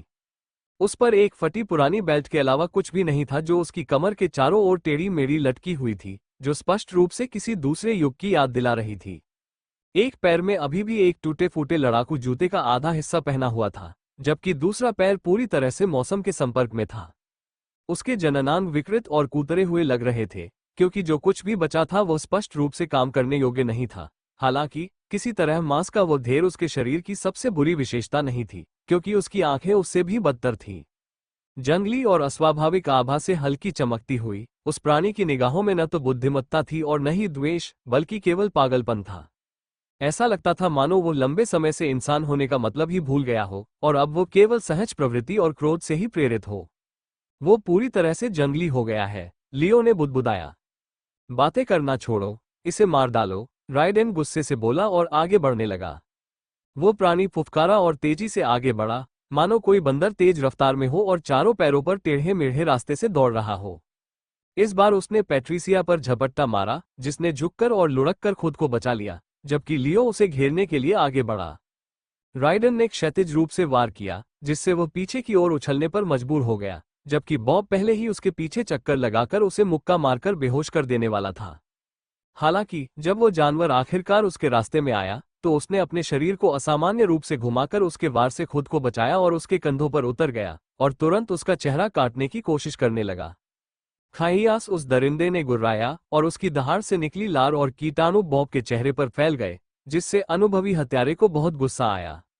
हट जाओ, बॉब गुर्राया, हवा में ही उस चीज को पकड़कर मांस के बोरे की तरह फेंक दिया। वह प्राणी जमीन पर जोर से गिरा, लेकिन फिर से लुढ़क कर बैठ गया। उसे कोई चोट नहीं आई थी। धिक्कार है, ये चीज टूटती ही नहीं, पैट्रिशिया ने शिकायत की। उसकी आवाज में अब थोड़ी घबराहट झलक रही थी। लियो बगल से तेजी से अंदर आया, बाईं ओर जाने का नाटक किया और फिर पीछे की ओर घूमते हुए वार किया, जिससे वह जानवर बाल बाल बच गया। लेकिन इस पैतरेबाजी ने राइडेन को एक मौका दे दिया। फेस कट, राइडेन ने घोषणा की, जैसे ही उसकी तलवार माना से जगमगा उठी और हवा में एक हरे रंग का चाप बनाते हुए चमक उठी। इसने प्राणी की पसलियों को छूते हुए अंदर प्रवेश किया, जिससे काला खून निकला जो ठंडी हवा में भाप बनकर उड़ने लगा। चीख, वह प्राणी चीखा और राइडेन पर झपटा, लेकिन बॉब की चमकती मुट्ठी ने उसे हवा में ही रोक दिया, जैसे कि धमाका। तारानकन मुक्का उस जीव के बगल में लगा, जिससे वो फूलों के बीच से उड़ता हुआ चला गया। उसका जबड़ा टूट गया। तभी लियो ने ब्लेड स्विच को सक्रिय किया और उसके पीछे प्रकट हो गया। उसके खंजर बाहर की ओर एक्स आकार में वार करते हुए उसकी पीठ को चीरते हुए निकल गए। शश, तारानकन पहला वार उसकी त्वचा को भेदने में विफल रहा, लेकिन दूसरे वार ने उसके कंधे पर वार किया, जिससे त्वचा आधी कट गई और फिर कंधे की हड्डी से टकराकर रुक गई। अब लियो दहाड़ा। जैसे ही राइडेन ने एक ऊर्ध्वाधर प्रहार के साथ आगे बढ़कर हमला किया और पैट्रिशिया ने अपनी चार्ज की हुई स्किल नीडल रेन को छोड़ दिया। एक माइक्रोसेकंड के भीतर माना से उत्पन्न सैकड़ों पतले प्रक्षेप्य उस जानवर पर बरस पड़े, जबकि वह जंगली इंसान फुफकारता और कूदने की कोशिश करता रहा, लेकिन बॉब ने उसे पीछे से पकड़ लिया और अपनी क्रूर ताकत से उसे जकड़ लिया, जिससे सुइयां उसके शरीर में घुस गईं। चीख। जैसे ही राइडेन की तलवार आखिरी बार नीचे आई और उस जानवर का सिर उसके शरीर से अलग कर दिया, वो और भी जोर से कराहने लगा। छप राइडेन की तलवार उसकी गर्दन में गहराई तक धंस गई और पूरी तरह से सिर धड़ से अलग होने से बाल बाल बच गई, क्योंकि तलवार की धार हड्डी के आधे हिस्से में फंस गई थी। सौभाग्यवश इतना ही काफी था, क्योंकि प्राणी में एक बार ऐंठन हुई तो फिर वो पूरी तरह से हिलना बंद कर दिया। उसका शरीर अंतिम सांस के साथ मिट्टी में गिर गया, जिसकी आवाज मृत्यु की नहीं बल्कि राहत की तरह लग रही थी। टीम हथियार उठाए, निगाहें चौकस और सांसें उथली रखते हुए स्थिर खड़ी रही और उस जानवर की किसी भी आखिरी हरकत या हलचल के संकेत की तलाश में थी जो ये सुझाव दे सके कि वो फिर से उठ खड़ा हो सकता है। हालांकि ऐसा कुछ नहीं हुआ। उनके आसपास सन्नाटा छाया हुआ था, सिवाय साइफर की सिसकियों के, क्योंकि वह अपनी गर्दन से बहते खून को रोकने की कोशिश कर रहा था। कुछ सेकंड बाद उस जानवर की आंखें, जो अभी भी हल्की चमक रही थी, आखिरकार मंद पड़ गईं और अपनी सॉकेट में वापस घूमने लगी, क्योंकि उसके गाल के नीचे काला खून जमा हो गया था। लियो ने अपनी तलवार म्यान में नहीं डाली, वो बस वहीं खड़ा देखता रहा। उसकी निगाहें लाश की कमर पर बंधी आधी फटी हुई बेल्ट पर टिकी हुई थी। ये बिल्कुल वैसा ही था जैसा उन सभी ने पहना हुआ था। एक ही सामग्री, एक ही प्रकार की बनावट, क्योंकि यह निश्चित रूप से एक हत्यारे की बेल्ट थी, जिसका मतलब था कि जिस व्यक्ति को उन्होंने अभी मारा है वो कभी एक हत्यारा हुआ करता था। सांस लियो ने धीरे से सांस छोड़ी, उसके सीने में भय से भी कहीं अधिक ठंडी अनुभूति हुई। वो जन्म से राक्षस नहीं था, दूषित माना को अवशोषित करने के बाद वो इस दुनिया में राक्षस बन गया। लियो को एहसास हुआ, और ठीक उसी क्षण समय स्थिर दुनिया की वास्तविकता उस पर और बाकी टीम पर एक दूसरी त्वचा की तरह छा गई। इस जगह ने सिर्फ एक को नहीं मारा, इसने व्यक्ति को पूरी तरह से विकृत कर दिया, जिससे वो पहचान से परे हो गया। और अगर वे सावधान नहीं रहे तो उनका भी वही हश्र होने वाला था, क्योंकि जाहिर तौर पर समय के ठहर जाने वाली दुनिया में किसी के साथ होने वाली सबसे बुरी चीज मृत्यु नहीं थी। एक तरह से मृत्यु एक राहत थी। मानो अगर तुम काफी समय तक जीवित रहे तो इस शापित स्थान पर मृत्यु से भी कहीं बदतर चीजें तुम्हारा इंतजार कर रही होंगी। समय ठहरी हुई दुनिया, प्रवेश बिंदु से 70 किलोमीटर दूर, अस्थायी शिविर। उस मानव पशु के साथ मुठभेड़ से बचने के बाद टीम ने कुछ और किलोमीटर तक अपनी यात्रा जारी रखी, सतर्कतापूर्वक चुपचाप आगे बढ़ते हुए। अंततः लगभग 8 घंटे तक लगातार चलने के बाद अपने पूर्व निर्धारित विश्राम स्थल पर पहुंच गई। जब अंत में डेरा डालने का समय आया तो उन्होंने न तो तंबू लगाए और न ही आग जलाई, क्योंकि सभी जानते थे कि इस दुनिया में आग जलाना अपनी पीठ पर निशाना लगाने के बराबर है। इसलिए इसके बजाय उन्होंने 2 पहाड़ियों के बीच एक प्राकृतिक खोखली जगह ढूंढी और एक ढीले घेरे में बैठ गए। लड़ाई के बाद पहली बार आराम किया। वातावरण में छाई खामोशी केवल कवच को ठीक करने और हथियारों को एक तरफ रखने की हल्की खनक से टूट रही थी, क्योंकि टीम के सदस्यों ने अपने पिंडली के रक्षक और जूते उतार दिए, जिससे उनके पैरों को कुछ पल के लिए दुर्लभ आराम मिला। काल, जो किसी तरह बाकी सब लोगों से बेहतर मूड में लग रहा था, खुद ही गुनगुनाते हुए 3 चमकते हुए पत्थरों के ऊपर एक काली पत्थर की पटिया रख रहा था। ग्रिल के नीचे पत्थर हल्की नारंगी रोशनी बिखेर रहे थे और बिना कोई लौ छोड़े खामोश गर्मी फैला रहे थे, जिससे आसपास के जंगल से अनावश्यक ध्यान आकर्षित किए बिना खाना पकाने के लिए एक आदर्श सतह बन रही थी। जब तवा गर्म हो गया तो काल ने सतह पर तेल लगाया और उस पर पतले कटे हुए मांस और सूखे हुए जड़ वाली सब्जियां रखी और उन्हें धीरे धीरे भुनते और नरम होते हुए देखा, जबकि भाप की हल्की सी लकीर स्थिर हवा में ऊपर की ओर उठ रही थी। सांस पैट्रिशिया ने अपनी बाहों पर पीछे की ओर झुकते हुए गहरी सांस छोड़ी, आधी झुकी आंखों से एक थैली से पानी पीते हुए राहत और भूख के बीच की मिली जुली भावना के साथ मांस को पकते हुए देखा। अब इसे कहते हैं जीवित रहना, उसने आलस भरे स्वर में बुदबुदाया। उसका हमेशा वाला नखरा गायब हो गया था, उसकी जगह एक थकी हुई मुस्कान ने ले ली थी जो उसकी बेजान छवि को मुश्किल से ही छुपा पा रही थी।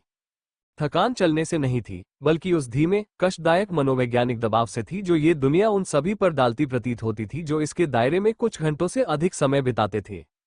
इसी बीच साइफर आगे की ओर झुका हुआ बैठा था, एक हाथ से अपनी गर्दन पर बंधी पट्टी को पकड़े हुए। वो धीरे धीरे अपशब्दों की एक श्रृंखला बुदबुदा रहा था।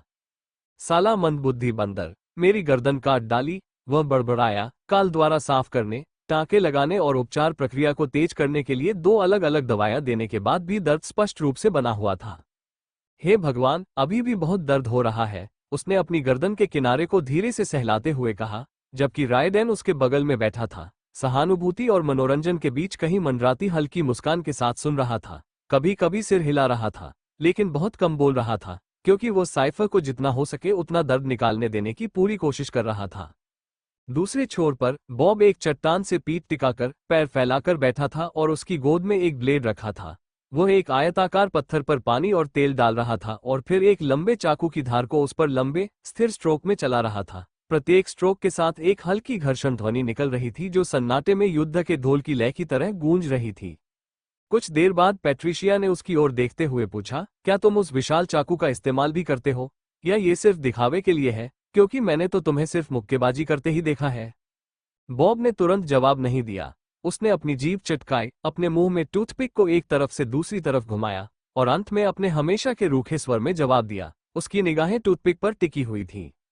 मुझे अभी तक इस खतरनाक हथियार का इस्तेमाल करने की जरूरत नहीं पड़ी है, उसने धीमी और कम आवाज में कहा, लेकिन ये देखने के बाद कि तुम्हारे खंजर उस चीज की त्वचा से कैसे टकराकर वापस उछल गए, मैंने सोचा कि लड़ाई के बीच में ये पता लगाना बेहतर नहीं होगा कि मेरा खंजर उतना तेज नहीं है। पास ही बैठे लियो ने उस टिप्पणी पर दबे स्वर में उपहास किया और धीरे से हंस पड़ा। मैंने तुम्हें इतना बोलते हुए पहले कभी नहीं सुना, उसने सपाट स्वर में कहा, जबकि पैट्रिशिया मुस्कुराई, अपने पैरों को आगे की ओर फैलाते हुए लियो की ओर तिरछी नजर डाली और उसकी शरारती चमक एक बार फिर से जीवंत हो उठी। मुझे पुरुषों को वश में करना आता है, स्काईशिट, उसने मधुर और मोहक आवाज में कहा। वे हमेशा मुझसे ऐसी बातें कहते हैं जो वे किसी और से नहीं कहेंगे। लियो ने कोई प्रतिक्रिया नहीं दी, उसके चेहरे पर कोई भाव नहीं आया और वह अपने हाथ में पकड़ी औषधि की बोतल को घूरता रहा, जबकि पैट्रिशिया मन ही मन मुस्कुराई और अपना ध्यान वापस गर्मागर्म ग्रिल पर केंद्रित कर लिया।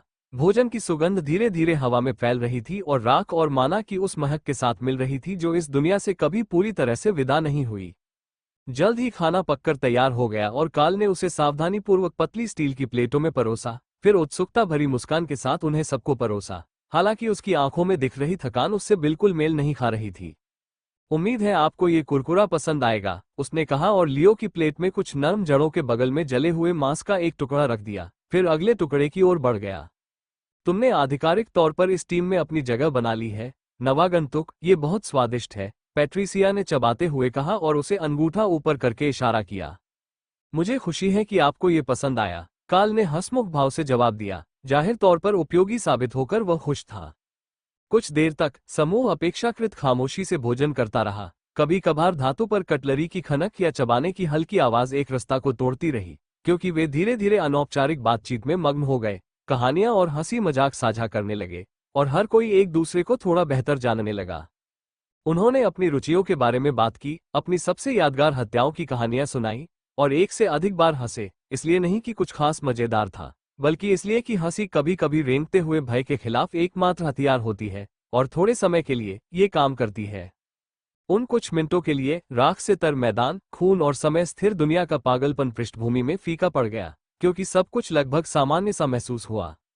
लगभग, क्योंकि चाहे उस क्षण में चीजें कितनी भी सामान्य क्यों न लगे, उनके आसपास की दुनिया कभी नहीं बदलती। घास अभी भी भूरी थी, हवा अभी भी भारी थी और माना अभी भी राख की एक परत की तरह उनकी त्वचा से चिपकी हुई थी। हंसी सच्ची थी, खाना गर्म था और संगति सहनीय थी, लेकिन शब्दों के बीच का मौन हमेशा बहुत लंबा लगता था और उनके शिविर के ठीक बाहर मंडराने वाली परछाइयां कभी भी देखना बंद नहीं करती थीं। और भले ही किसी ने इसे खुलकर नहीं कहा, लेकिन वे सब जानते थे कि यह शांति ज्यादा समय तक नहीं टिकेगी। ऐसा होने की कोई संभावना नहीं है, इस शापित दुनिया में नहीं। समय स्थिर दुनिया, प्रवेश बिंदु से 140 किलोमीटर दूर, मृत्यु वन का बाहरी किनारा। मृत्यु के जंगल की ओर शेष यात्रा बिना किसी बड़ी घटना के संपन्न हुई, क्योंकि टीम को न तो अचानक घात लगाकर हमला किया गया, न ही तूफान आया और न ही कोई छिपा हुआ जाल मिला। बस राख से सने मैदानों और कभी कभार आने वाली पहाड़ियों पर एक धीमी, कष्टदायक यात्रा जारी रही, जहां कुछ और उत्परिवर्तित छिपकलियां उनके रास्ते में आ गईं। लेकिन ये जानवर उस मानव पशु के सामने कुछ भी नहीं थे जिसे उन्होंने मार डाला था। तेज और कवचधारी होने के बावजूद उनमें उस दागी हत्यारे जैसी क्रूर चालाकी और निर्मम दृढ़ता का अभाव था, और टीम के समन्वय में लगातार सुधार होने के कारण ऐसे खतरों से जल्दी और कुशलता से निपटा गया।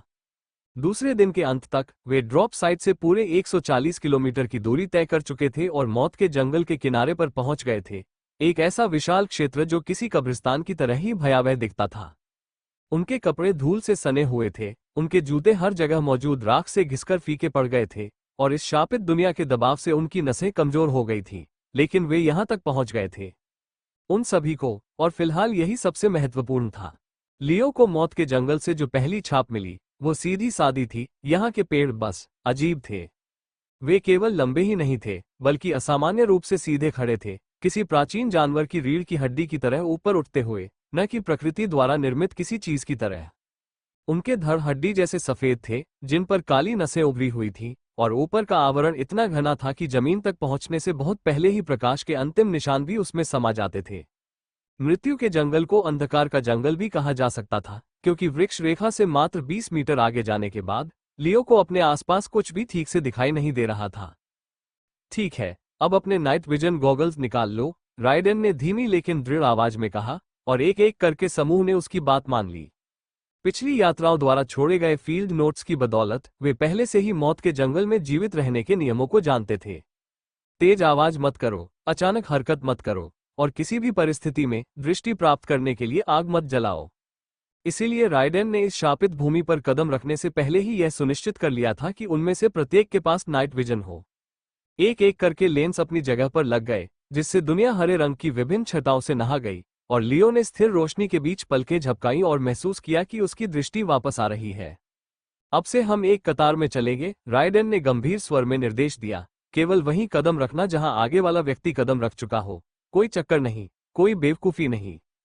उन्होंने इसका कारण नहीं बताया, उन्हें इसकी जरूरत नहीं थी, क्योंकि जैसे ही वे और गहराई में गए, उस घुटन भरी अंधेरी जगह में बस 10 और कदम, उनमें से हर एक ने इसे महसूस किया। स्थानांतरित करना, भार, भय का धीरे धीरे बढ़ना।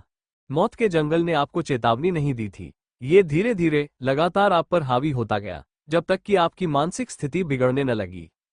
और ऐसी स्थिति में उनकी एकमात्र ताकत एक दूसरे में ही थी।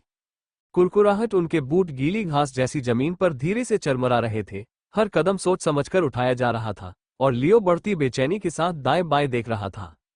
पेड़ जीवंत प्रतीत हो रहे थे। जब वो बहुत पास से गुजरता था तो पेड़ की छाल में हल्की सी स्पंदन सी आवाज आती थी और लताएं बहुत ही हल्के से कुंडलित होती थीं, जो उसकी परिधीय दृष्टि में दिखाई देने के लिए पर्याप्त थी। इस तरह से उसने इसे महसूस किया। यह कोई नाटकीय घटना नहीं थी, ये स्पष्ट रूप से नहीं था, लेकिन वो वहां मौजूद था। ऐसा लग रहा था मानो जंगल सांस ले रहा हो। और देख रहे हैं, पहले 30 मिनट तक किसी ने कुछ नहीं बोला। जब तक क्या तुमने वो आवाज सुनी? आगे कोई हंस रहा है, काल ने बगल में देखते हुए बुदबुदाया। नहीं, ऐसा नहीं है, साइफर ने बिना पीछे देखे तुरंत जवाब दिया। ये जंगल के भ्रमों में से एक है, इसे नजरअंदाज करो, यह वास्तविक नहीं है। काल ने कांपते हुए सिर हिलाया और खुद को फिर से आगे बढ़ने के लिए मजबूर किया, हालांकि लियो ने उसके कदमों में आए लड़खड़ाहट को महसूस किया। 5 मिनट बीत गए, फिर लियो एकदम रुक गया। मुझे पेड़ों के बीच आकृतियां घूमती हुई दिखाई दे रही हैं, उसने तनाव भरी और केंद्रित आवाज में कहा। भ्रम, राइडेन ने तुरंत जवाब दिया, उसकी चाल स्थिर थी, इन्हें नजरअंदाज करो। लेकिन यह इतना आसान नहीं था, क्योंकि चाहे वे भ्रम हो या नहीं, वे वास्तविक प्रतीत होते थे। परछाइयां इतनी धीमी गति से सरकती थी कि उन्हें देखा जा सके। वे न तो हमला करती थी और न ही झपट्टा मारती थी, वे बस देखती रहती थीं, हमेशा पेड़ों के बीच मंडराती रहती थीं, हमेशा इतनी दूरी पर कि उन तक पहुंचना और उन्हें छूना असंभव हो। लियो ने एब्सोल्यूट विजन को सक्रिय करने की कोशिश की, एक बार, फिर 2 बार। दोनों बार उसका दिमाग शोरगुल से भर गया। प्रतिक्रिया उसके दिमाग पर चकाचौंध कर देने वाली गर्मी की तरह टकराई, जिससे उसे इसे बंद करने के लिए मजबूर होना पड़ा। हालांकि उसकी असली आंखें भी कुछ बेहतर नहीं थीं। जिधर भी उसकी नजर जाती, उसकी पहुंच से ठीक बाहर परछाइयां नाचती मुड़ती नजर आती, मानो उसे इस अनिश्चितता से चिढ़ा रही हो कि क्या वास्तविक है और क्या नहीं। ये तो पागलपन है। अगर मुझे पता ही नहीं चलेगा कि क्या सच है और क्या नहीं, तो मैं खतरे का सामना कैसे कर पाऊंगा? लियो ने कड़वाहट से सोचा। पसीने से तरबतर होने के कारण उसकी उंगलियां खंजरों पर कसती जा रही थीं। उसके पीछे कहीं बॉब ने धीमी आवाज में कुछ बुदबुदाया। वे मेरा नाम पुकार रहे हैं क्या? पैट्रिशिया ने फुसफुसाते हुए कहा। उन्होंने फिर से यही बात कही। अभी अभी किसी ने कुछ नहीं कहा, बॉब, उसने जवाब दिया। उसकी आवाज अब धीमी और तनावपूर्ण थी, क्योंकि सच्चाई धीरे धीरे उसके मन में बैठ रही थी। जंगल उनके दिमाग से खिलवाड़ कर रहा था। 10 मिनट और बीत गए। समूह अपनी निर्धारित संरचना में बना रहा, सांसें नियंत्रित थीं, तलवारें आधी खींची हुई थीं, लेकिन उनकी नसें तनावग्रस्त थीं और भ्रम कम नहीं हो रहे थे। वे अथक थे। भले ही उन्होंने कभी हमला न किया हो, वे दिमाग को कुतरते रहते हैं, एकाग्रता भंग करते हैं, संयम को नष्ट करते हैं, विवेक को टुकड़ों में बिखेर देते हैं। तब लियो को इसका एहसास हुआ। उसके जूते पर एक ठंडी, गीली अनुभूति हुई। उसने नीचे देखा तो वहां कोहरा छाया हुआ था। ये कहां से आया? उसने आश्चर्य से कहा, क्योंकि उसे यकीन था कि उसने उन्हें कोहरे के मैदान में जाते हुए नहीं देखा था। जिसका अर्थ ये था कि यह कोहरा न तो आगे से बहकर आ रहा था और न ही ऊपर से नीचे उतर रहा था, बल्कि उनके नीचे जमीन से उठ रहा था। ये धीरे धीरे उसकी टखनों के चारों ओर लिपट गया, पहले तो पीला और पतला, फिर हर कदम आगे बढ़ने के साथ मोटा होता गया, क्योंकि उसकी सहज प्रवृत्ति, खतरा, चिल्लाने लगी थी। रायडेन रुक गया, और बाकी सबने भी यही किया। ये क्या है? कोई कोड? काल ने कांपती हुई आवाज में धीरे से पूछा। मुझे नहीं पता, साइफर ने कुछ देर रुककर जवाब दिया, क्योंकि उस चुप्पी ने उसके शब्दों से कहीं अधिक बातें कह दी। क्योंकि किसी को भी समझ नहीं आ रहा था कि यह क्या है। रायडेन नहीं, सिफर नहीं, न तो गिल्ड के रिकॉर्ड, न ही अभियान के लॉग, और न ही लियो द्वारा अध्ययन किए गए सबसे पुराने अंश। इस धुंध का जिक्र किसी भी दस्तावेज में नहीं था। इसी वजह से यह सबसे खतरनाक प्रकार का खतरा बन गया। अज्ञात का खतरा। कोहरा लियो के घुटनों तक पहुंच गया था, जिसकी ठंडक उसके कब्जों में समा रही थी और उसकी त्वचा को सुन्न कर रही थी। उसकी सुध बुद्ध पहले ही नष्ट हो चुकी थी, उनकी दृष्टि कमजोर हो गई थी। उसकी अंतरात्मा चीख रही थी, फिर भी उनके आसपास का जंगल रहस्यमय ढंग से शांत बना रहा। ऐसा लग रहा था मानो वो किसी बड़ी घटना के घटित होने का बेसब्री से इंतजार कर रहा हो। समय ठहर गया। संसार, मृत्यु के जंगल में 4 किलोमीटर अंदर, एक रहस्यमय कोहरे के मैदान के बीच। कोहरा नहीं छाया, वो उठा, शांत, पीला पड़ा हुआ, धैर्यवान। ये जमीन से ऐसे रिसकर ऊपर आया मानो वो हमेशा से वहीं इंतजार कर रहा हो, गीली घास और राख के नीचे छिपा हुआ हो, और धीरे धीरे मौत की निश्चितता के साथ टखनों और घुटनों के चारों ओर लिपट रहा हो। पहले तो यह ओस की तरह हल्की और कोमल धुंध थी, लेकिन जैसे जैसे टीम जंगल में और अंदर जाती गई, धुंध घनी होती गई, जब तक कि उन्हें जमीन बिल्कुल भी दिखाई देना बंद न हो जाए। लियो को इसका तुरंत एहसास हुआ, त्वचा पर नहीं, बल्कि पेट में कुछ गड़बड़ थी। उसके शरीर की हर सहज प्रवृत्ति उसे रुकने, मुड़कर भागने के लिए कह रही थी, लेकिन उसके पैर लगातार चलते रहे, एक के बाद एक कदम बढ़ाते हुए, कतार का पीछा करते हुए।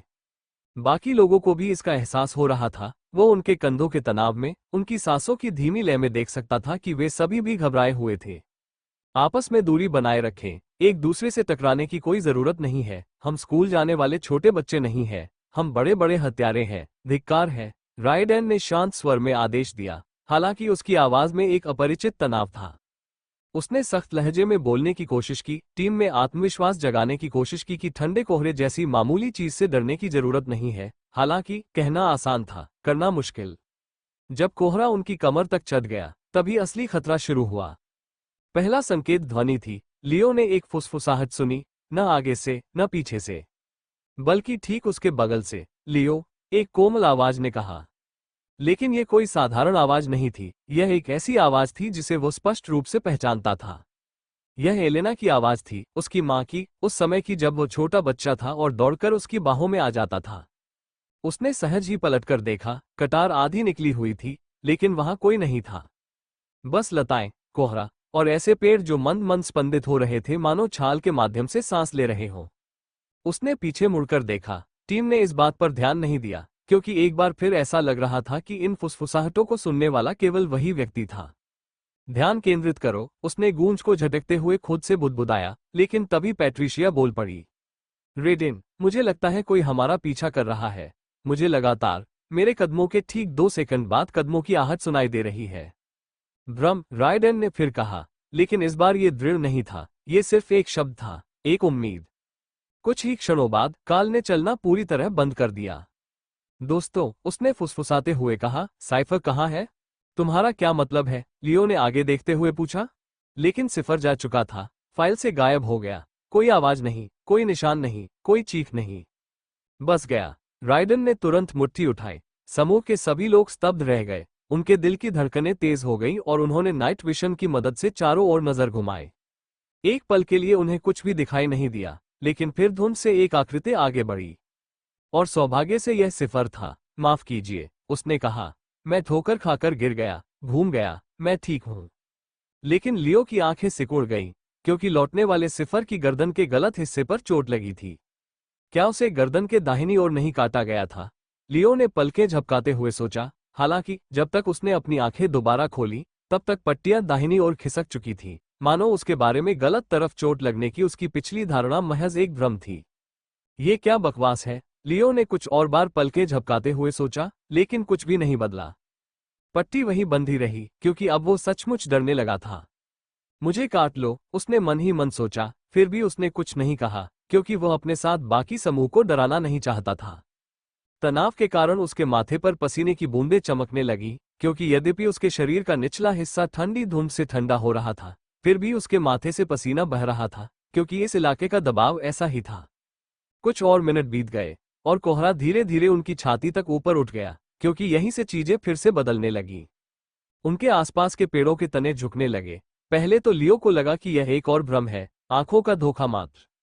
लेकिन कोई नहीं, पेड़ वास्तव में बहुत ही सूक्ष्मता से अंदर की ओर मुड़ रहे थे और झुक रहे थे।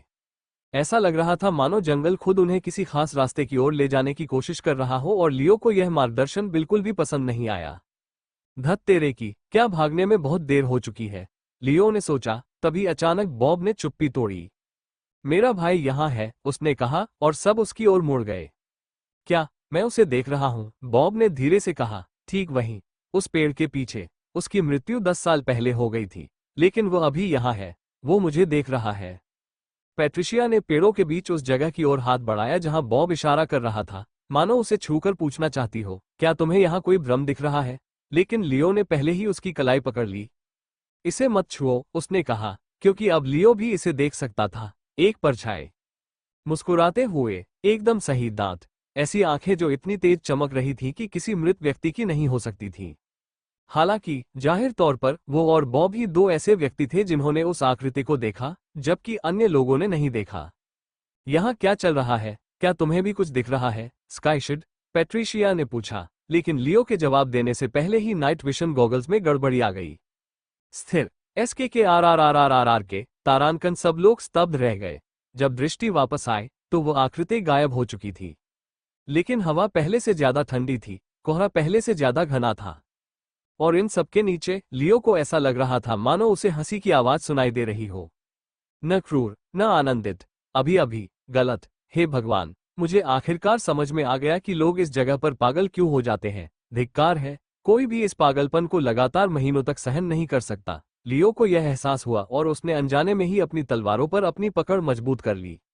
ये जगह सचमुच एक तमाशा थी, और कितना भी पढ़ लेने से उसे इस बात का सही अंदाजा नहीं लग सकता था कि यह जगह वास्तव में कितनी खतरनाक थी। वह ऐसे युद्ध क्षेत्रों में जा चुका था जहां हर सेकंड हजारों लोग मरते थे, लेकिन वह जगह इस जगह की तुलना में कम तनावपूर्ण लगती थी, क्योंकि इस दुनिया में आने के बाद पहली बार उसे एहसास हुआ कि उसे यहाँ मरने से डर नहीं लगता, बल्कि उसे इस बात का डर था कि कहीं वो कुछ ऐसा न बन जाए जिसे मरना नहीं आता हो।